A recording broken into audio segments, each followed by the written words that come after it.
నమస్తేనండి. Welcome back our channel Jeevan Jyothi water vlogs. అందరూ ఎలా ఉన్నారండి? బాగున్నారా? నేనైతే చాలా బాగున్నాను. మీరు కూడా బాగుండాలని మనస్ఫూర్తిగా కోరుకుంటున్నాను. ఈరోజు వీడియో వచ్చేసి కాకరకాయతోని నిల్వ పచ్చడి అయితే చేస్తున్నాను. కాకరకాయ ఫ్రై, కాకరకాయ కూర ఇవన్నీ వండుకుంటాం కదా. అలాగే నిల్వ పచ్చడి చేసుకొని మనం రోజు అన్నం తినే ముందు ఒక స్పూన్ పచ్చడి వేసుకొని కలుపుకొని తింటే చాలా మంచిది, పైత్యానికి మంచిది. కడుపులో నులుపురుగులు ఏమైనా ఉన్నా కూడా పోతాయి అన్నమాట. నేనైతే కాకరకాయ నిల్వ పచ్చడి ఆయిల్ తక్కువగా వేస్ట్ చేశాను. ఎన్ని కాకరకాయలు తీసుకున్నాను ఏంటనేది వీడియోలోని మాట్లాడుకుంటూ చేసి చూపిస్తాను. చూడండి, చేసేవారు యాజ్ ఇట్ ఈజ్ ఇలాగే చేయండి, పచ్చడి చాలా బాగా వస్తుంది. నేనైతే కాకరకాయలు కరెక్ట్గా 390 గ్రాములు అయితే తీసుకున్నాను. అంటే పావు కేజీ కూడా తీసుకోవచ్చు. నా దగ్గర నేను తీసుకొచ్చిన కాకరకాయలు కొట్టుమించి తెచ్చాను అనమాట. అవి ఇంతే ఉన్నాయి. ఇంకా ఉన్నవి తీసేయకుండా మొత్తం వేసేస్తున్నాను. ఇవి బాగా శుభ్రంగా కడిగేసుకొని ఒక ప్లేట్లోకి తీసుకొని నీట్గా ఈ తొడమలు ఉన్నాయి కదా అవి తీసేసి చక్రాల్లో కోసుకోండి. బాగా సన్నంగా కోసుకోకూడదు, అలాగే లావుగా కోయకూడదు. ఒక మాదిరిగా చిప్స్లో కోసుకుంటే ఏంటంటే అవి ఫ్రై అయినప్పుడు బాగా హార్డ్ అయిపోతాయి అన్నమాట. అందుకని చెప్పేసి ఇలాగా కోసుకుంటే సరిపోతుంది. ఈ సైజు సరిపోతుంది. పిక్కలేం తీయాల్సిన అవసరం లేదు. నేను కొన్ని కాయలు పండిపోయినాయి, ఇంకా అందుకని అవి తీసేయలేదన్నమాట. అవి కూడా నేను ఫ్రై చేసాను. పచ్చడిలో బాగానే ఉంటాయి. అంటే మనం ఆయిల్లో డీప్ ఫ్రై చేస్తాం కదా, చాలా బాగుంటాయి. ఇంకా వాటన్నిటిని ఒక పొడిగుడ్డ తీసుకొని ఆరపెట్టుకోండి. ఆరపెట్టమన్నాను కదా అని చెప్పేసి వెళ్ళి ఎండలో ఆరపెట్టొద్దు. తర్వాత దానికి చింతపండు వచ్చేసి ఒక 50 గ్రాముల చింతపండు అయితే కరెక్ట్గా సరిపోతుంది. నేను తీసుకున్న కాకరకాయలకి 50 గ్రాముల చింతపండు సరిపోతుంది. మీరు ఈ మెజర్మెంట్స్ అన్నీ మీరు ఎక్కువ చేస్తే దానికి డబల్ వేసుకోండి. అంటే మీరు కొలుచుకోండి. అన్నీ తక్కువ చేస్తే దానికి ఆఫ్ వేయండి. నేను చింతపండు అయితే 50 గ్రాములు తీసుకున్నాను. ఈ చింతపండుని బాగా కడిగేసి, అంటే చింతపండులో డస్ట్ అది ఎక్కువ ఉంటుంది కదా, అది బాగా కడిగేసి ఇంకా మనం చింతపండు మునిగే వరకు వాటర్ అయితే వేయాలి. బాగా కడిగేసాను, డస్ట్ మొత్తం పోయింది కదా. ఇప్పుడు చింతపండు మునిగే వరకు వాటర్ అయితే తీసుకొని పొయ్యి మీద అయితే పెట్టండి.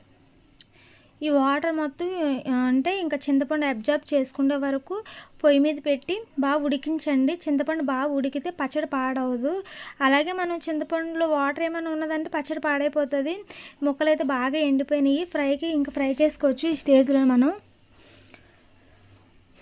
చింతపండు బాగా ఉడికిపోతుంది కదా. ఇప్పుడు ఈ స్టేజ్లో మీరు ఒక స్పూన్ బెల్లం వేయండి. బెల్లం ఉంటే బెల్లం వేయండి, లేదంటే పంచదార ఉంటే పంచదార, ఏది ఉంటే అది వేయండి. ఇది కూడా వేసి బాగా కలిపిన తర్వాత ఇది దగ్గరగా అయిన తర్వాత ఇంక దింపేసుకోండి. స్టవ్ ఆపేసి దింపేసి అది బాగా చల్లారి పెట్టుకోండి.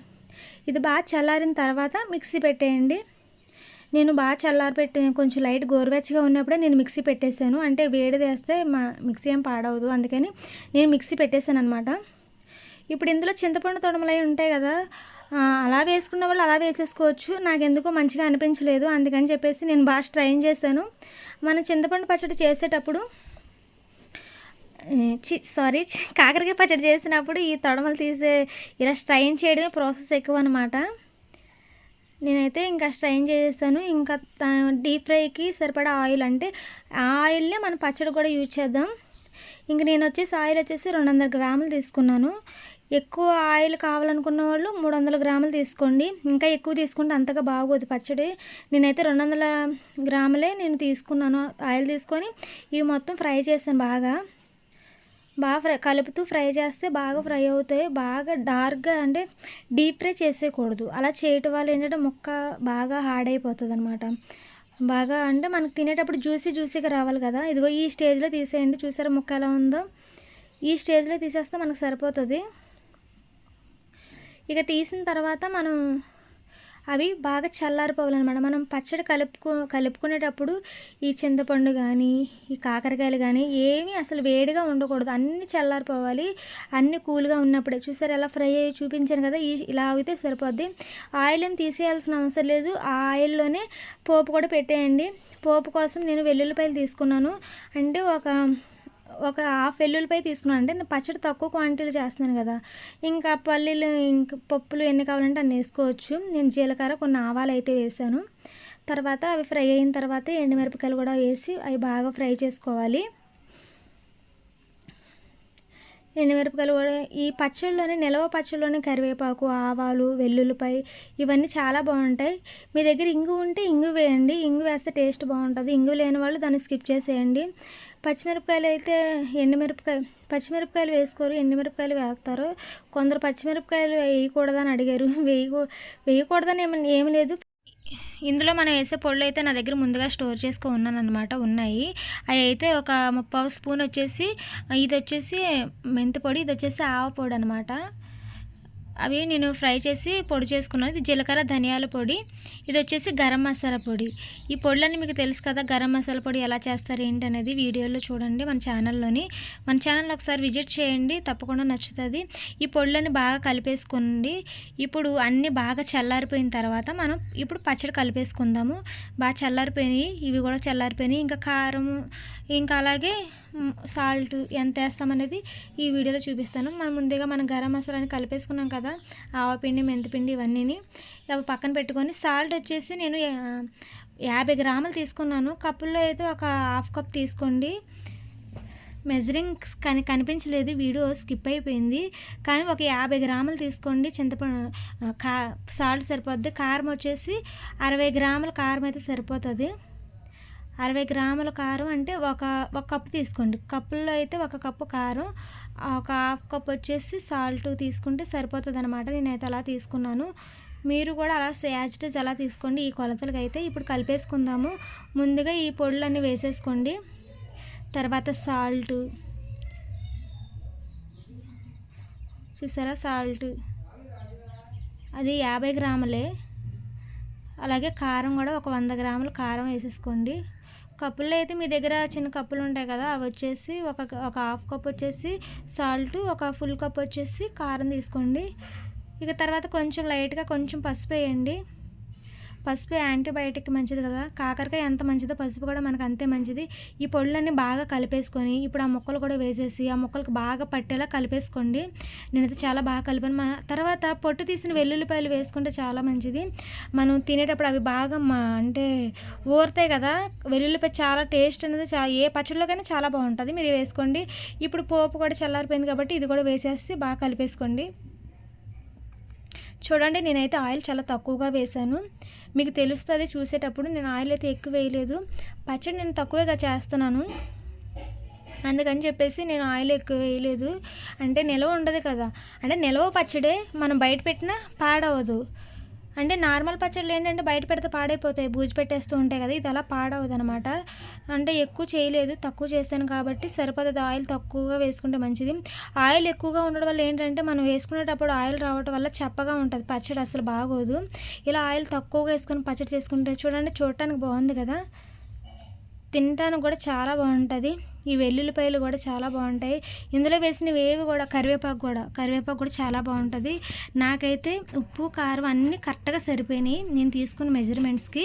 మీరు కూడా యాజ్ ఇట్ ఈస్ ఇలాగే చేయండి, చాలా బాగా కుదురుతుంది. పిల్లలు కూడా చాలా ఇష్టంగా తింటారు. ఫస్ట్ రోజు నుంచి తినేయచ్చు, ఎందుకంటే మనం కాకరకాయ ఫ్రై చేసాం కదా, బాగానే ఉంటుంది. లేదంటే ఈ రోజంతా వదిలేసి రేపటి తీయండి. నేనైతే ఈరోజు కలుపుకోలేదు, మూత పెట్టేశాను. ఇంకా పచ్చడికి మూత పెట్టేసి నెక్స్ట్ డే తీసాను అనమాట. మూత పెట్టేసి ఇంకా నెక్స్ట్ డే తీసేలోపు పచ్చడి చాలా బాగానే వచ్చింది. ఇంకా సరేలే అని చెప్పేసి ఇంకా అది బాక్స్లో స్టోర్ చేద్దామని ఎంత ఏంటనేది నేను మెజర్ చేశాను. మనం తీసుకున్న కొలతలకి మనకి ఎంత పచ్చడి వస్తుంది ఏంటనేది.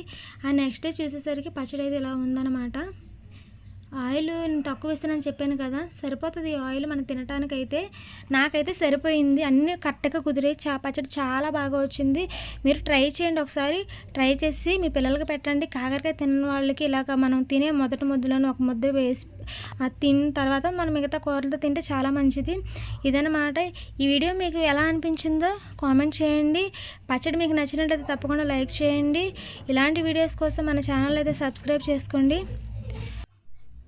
చూసారు కదా మా వాటర్ స్టైల్లో కాకరకాయ పచ్చడి నేను ఎలా చేస్తాను. నిలవ పచ్చడి అనమాట. టేస్ట్ అయితే ఇంక చెప్పాల్సిన అవసరం లేదు. తినడానికి చాలా కమ్మగా ఉంది, చాలా బాగుంది. తింటూ ఉంటే ఇంకొక ముద్ద తినాలనిపిస్తుంది. ముక్క కూడా చాలా అసలు చేదు లేకుండా చాలా బాగా వచ్చింది. మన ఛానల్ని ఒకసారి విజిట్ చేయండి. మన ఛానల్లోని మా వాడ్రేవ్లోని బీచ్లోని అంటే మాకు చేపలు దగ్గరగా ఉంటాయి కదా, మాకు బాగా దొరుకుతాయి. ఆ చేపలు ఎలా చేయాలి, వాటి పేర్లు ఏంటి, వాటి రేట్లు ఎంత, అవి ఎలా ఉప్పు పెడతారు, అవి ఎలా మార్కెటింగ్ చేస్తారు అనేవి నేను మన ఛానల్లో అన్నీ పోస్ట్ చేశాను.